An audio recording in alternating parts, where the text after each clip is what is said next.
Okay, hi everybody. It's good to be with you again.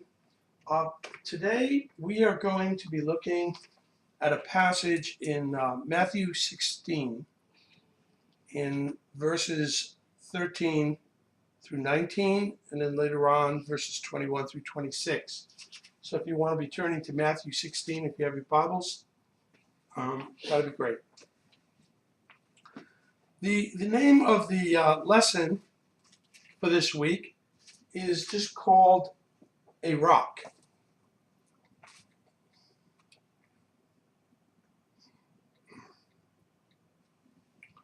In Matthew chapter 16, well, before we read that, let's just talk for a second about a rock. What do we think of when we think of a rock? Something that's hard, okay? It's something that is, it's very basic. It's something that's from the earth. And a rock is an interesting thing because when you talk about a rock really can take a lot of different meanings. For instance, a rock can be anything from a small little pebble, that gets into your sandal or shoe and drives you nuts. You got to take off your shoe and shake the pebble up because one little pebble just drives you nuts. All the way to some people will refer to something as large as a planet and refer to it as a rock. One of the shows we love to watch on TV that's really funny, if you haven't seen it, there's a show that was out years ago. It's called Third Rock from the Sun. And of course, he's referring to Earth, because the Earth is the third planet from the sun. And so, since these guys are supposedly aliens that have come onto Earth, and it shows all the funny ways that they interact with humans after they take a human form, the show is called Third Rock from the Sun. So here we have not just a rock, is everything from a tiny little pebble to something as big as the Earth, or even bigger, a bigger planet like Jupiter or whatever. So rocks come in all kinds of shapes and sizes. And each rock, as we can imagine, is different and unique. It's almost impossible to find two rocks that are the same, especially if they're naturally formed. They're never going to be exactly the same. And each one is generally defined by how we see it or how we use it. So every rock, the rock is just there. But really, how we define it is the way we look at it, or the way we, as individuals, use it. Now, sometimes, because of that, the same rock can be seen and used in completely different ways. And we're going to look at an example of that today, of how the same rock could be very different depending on your point of view and depending on the circumstances and how it was used. So in Matthew chapter 16, verses 13 through 19, it says, when Jesus came to the region of Caesarea Philippi, he asked his disciples, who do people say the Son of Man is? Now the Son of Man he's referring to himself, Jesus. They replied, some say John the Baptist, others say Elijah, and others Jeremiah or one of the prophets. But what about you, he asked. Who do you say I am? Simon Peter answered, you are the Christ, the Son of the living God. Jesus replied, blessed are you, Simon, son of Jonah, for this was not revealed to you by man, but by my Father in heaven. And I tell you that you are Peter, and on this rock I will build my church, and the gates of Hades will not overcome it. I will give you the keys of the kingdom of heaven, and whatever you bind on earth will be bound in heaven, and whatever you loose on earth will be loosed in heaven. Now, Peter is an interesting name because Peter is a name that Jesus gave to him.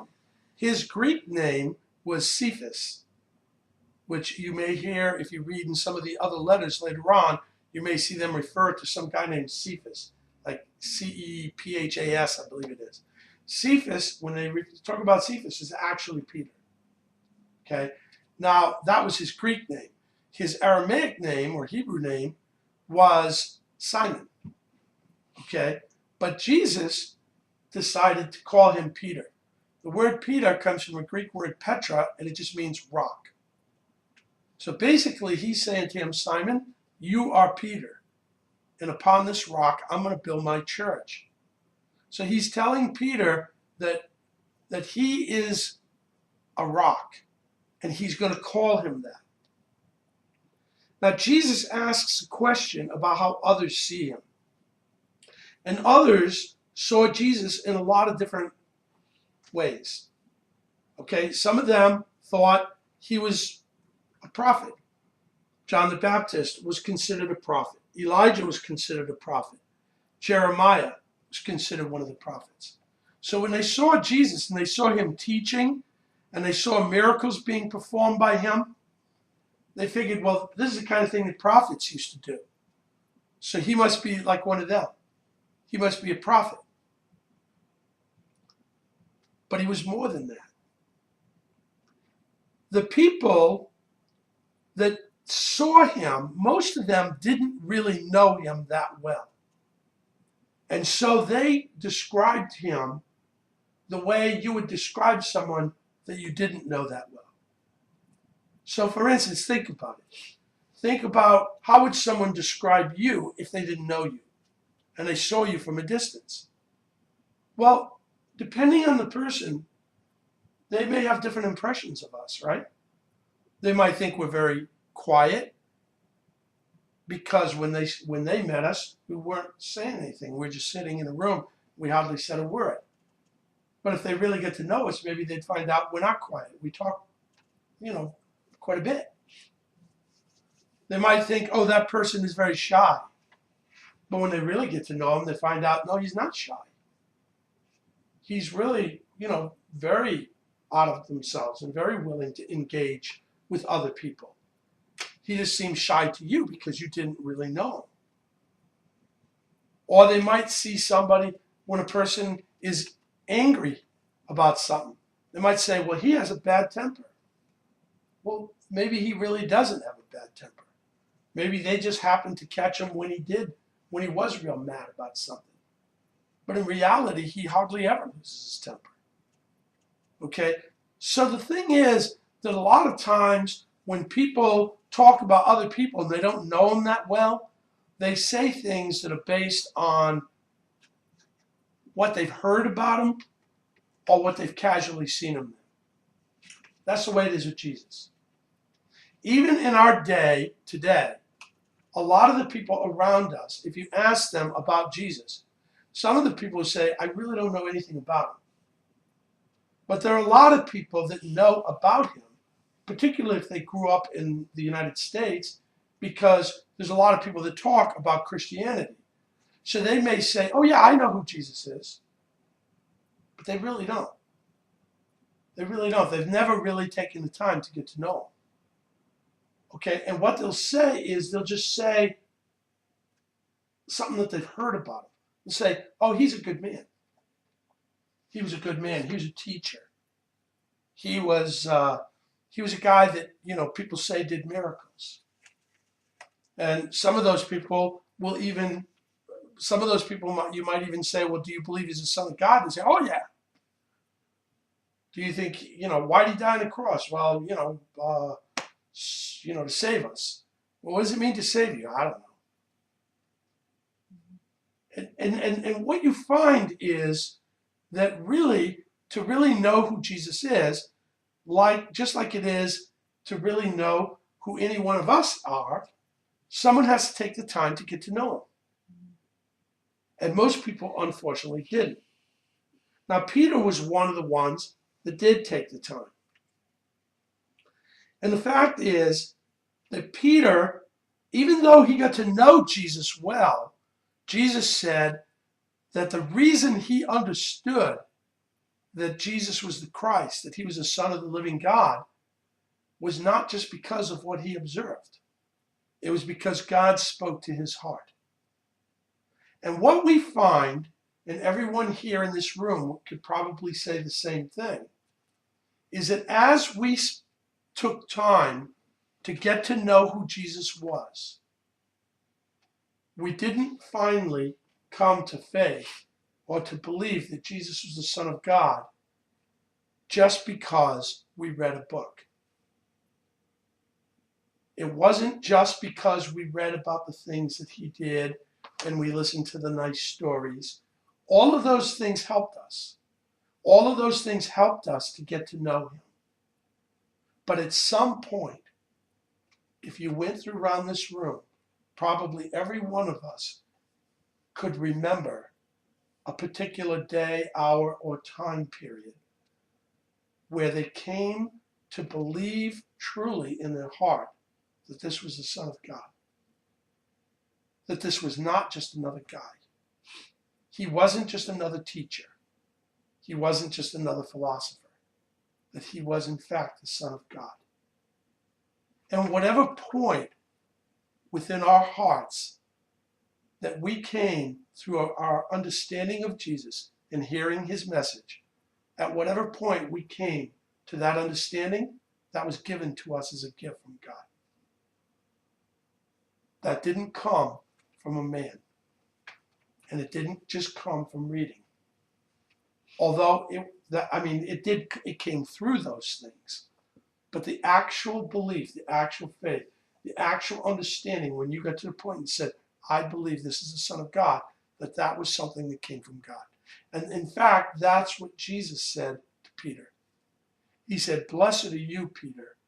You're blessed. You're in a very good place because God has given this gift to you. He's helped you to understand that I am actually the Son of God, that I am not just a good teacher. That right there would change Peter forever.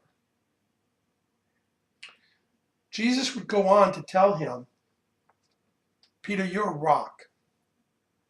Now, a rock is a very solid thing, right? A rock is something, if you got to build something, if I got to build my house, I don't want to build it on a sand dune, right? I want to build it on something real solid. You build your house on a rock. If you want something that's sturdy, if I'm going to take a picture of a sunset and I'm going to set my tripod on something, I'm not going to put it on a hill or something that's all muddy and loose gravel. I'm going to try to find a rock somewhere. I'm going to set my tripod on a rock. Because a rock is unshakable. A rock is stable. A rock stays solid. And that's what God wanted to build his church upon. So he said to Peter, Peter, you're blessed because you understand this. And you're a rock. You're strong. You're stable. You're not going to shift like the winds. You're not going to blow away like the sand. You're solid. You're going to stay solid. And because of that, I'm going to build my church on you. I'm going to build it on the thing that you just said. My church is going to be built on the idea that I am the Son of God, and it's going to be built upon and through you and the other men like you that will come to follow. And this idea of building God's church on a man wasn't just the thing of Peter. It's the same today. It's the same for us. God will build his church on us when we live as a rock. When we take that blessing of faith, of belief, and we live as a rock, as something that's solid, something that's dependable, something that God can look at and say, this is good and dependable. And I can build something good on you. I can build something good on your life because you're solid. And so just as Peter was solid, we're called to be solid as well. The other thing is, Jesus asked them, who do you say I am?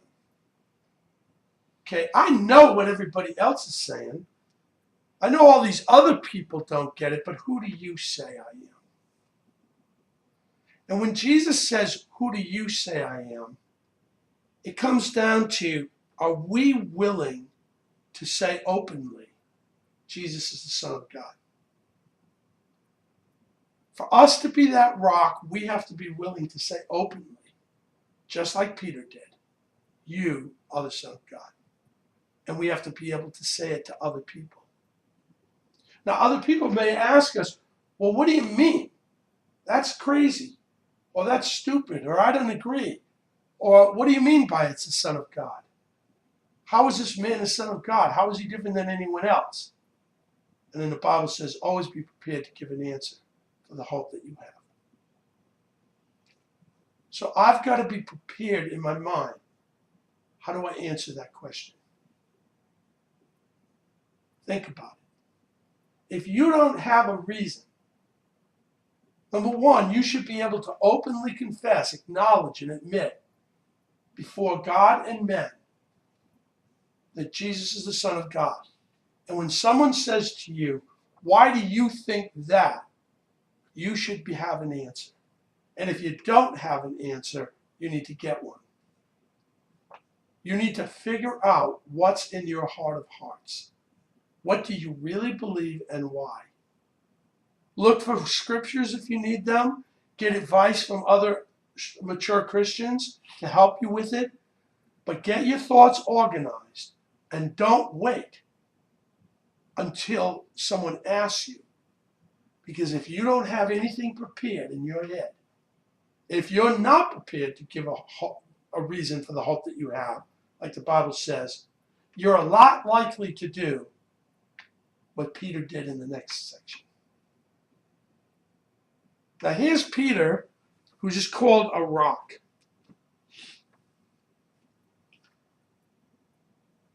He was just built up by Jesus. He was spoken really highly of him. Peter's probably feeling pretty good about himself. He's probably thinking, hey, come on, good answer, right? He's feeling good. He's feeling good. He gets it. He gets it. He understands. He understands how it's supposed to be. He gives the right answer. He gets praised by Jesus. Jesus even says, I'm going to build things on you, pal, because you're so solid. Wouldn't you feel good? I would.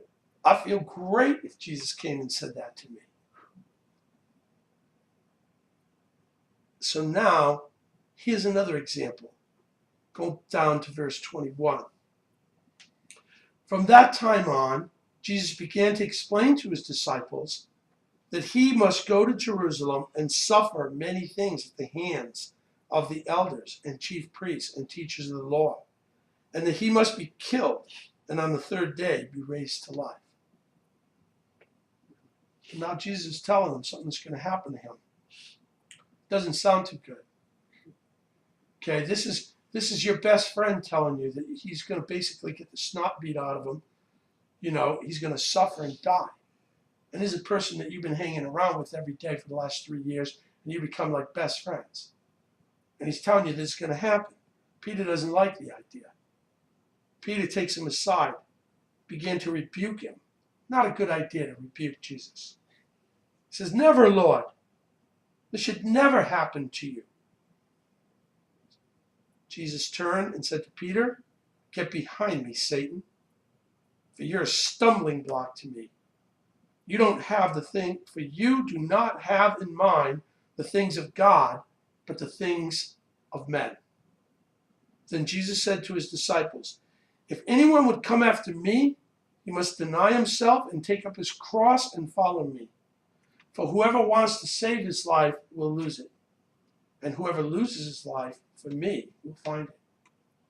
What good will it be for a man if he gains the whole world yet forfeits his soul?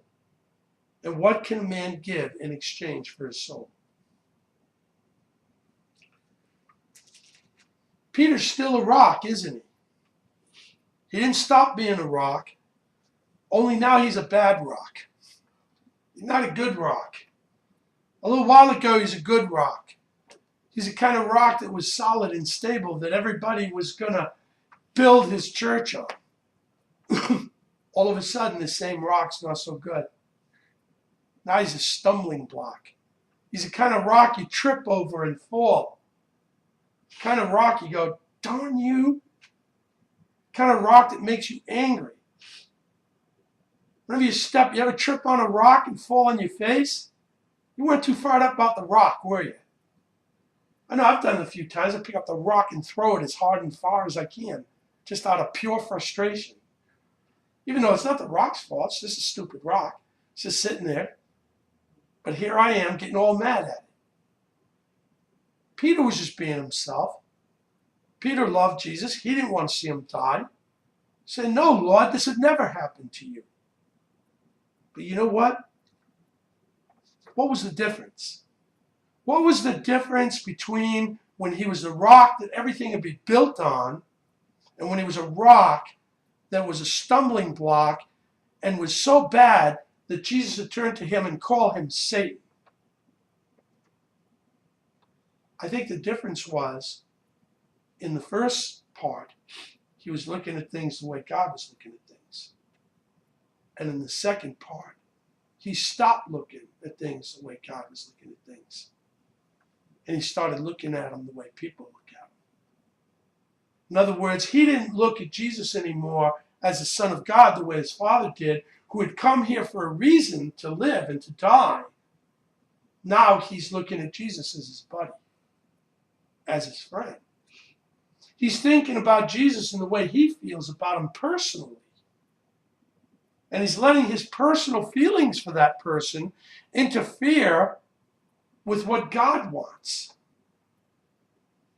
Well, when we start looking at our friends through the eyes of man, through our own eyes, when we stop seeing our friends the way God sees them, that's when we start becoming a bad rock. That's when we become a stumbling block instead of a building block. Because now we don't see them the way God does. And if I don't see my friend the way God sees them, I'm not going to treat them in a godly way. I'm going to treat them like in a worldly way. I'm going to have whatever conversation he wants or she wants to have. I'm just going to go down that road, and I'm not even going to think about what God thinks of this conversation.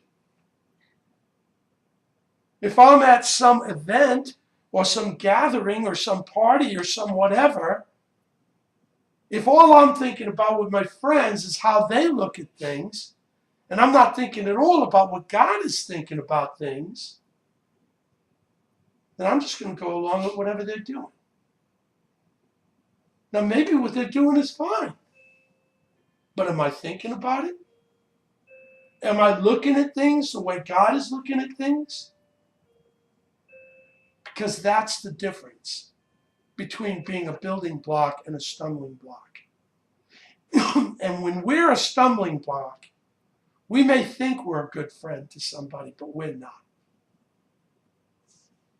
When I'm a friend to somebody and the only way I see them is from a worldly perspective, and I don't even see my friend the way God does, I'm not really their friend.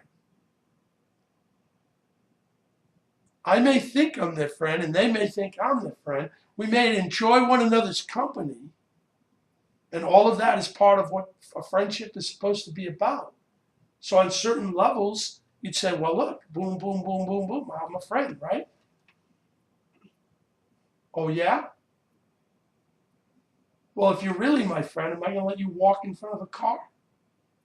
Heck no. I'm going to grab you and pull you out of the way. And if later on you say, hey, you hurt my arm, I say, tough. Been a lot worse if you get hit by the truck. Right? You're not going to worry about it. You're just going to get them out of the way of the stupid vehicle. You don't want to stand there and watch your friend die. We have to see people the way God sees them. Is this person in a right relationship with God? Is this person in a good place? If they're a Christian, are they living a faithful way? And if they're not, do I care and love them enough to help them to see that it's not in a good place and help them to get in a good place? And if my friend is someone that doesn't know Christ, doesn't know God, has never become one with God, has never been saved, has never received the forgiveness that comes from the blood of Christ, do I just say, well, I'll just take my chances? Let him just take his chances. I'm not the judge. God's the judge. Maybe he'll let him in anyway. Is that a friend? Is that a friend? I don't think it is. I don't think it is. I mean, if my friend was going to drive up to Chicago and I knew that if I gave him this key, for sure he could get in that door to where he's going, and without the key, maybe he can and maybe he can't, I'm not letting him take off without a key. I'm not going to say to him, hey, take your chances. You know, I could give you this key to make sure you get in. But no, I'm not going to do that because after all, you might get offended. You might not like it if I suggest somehow that you don't have what it takes to get in that door. Even though I know that there's a good chance you won't get in. But I have a key that will make sure you get in. You going to give them the key?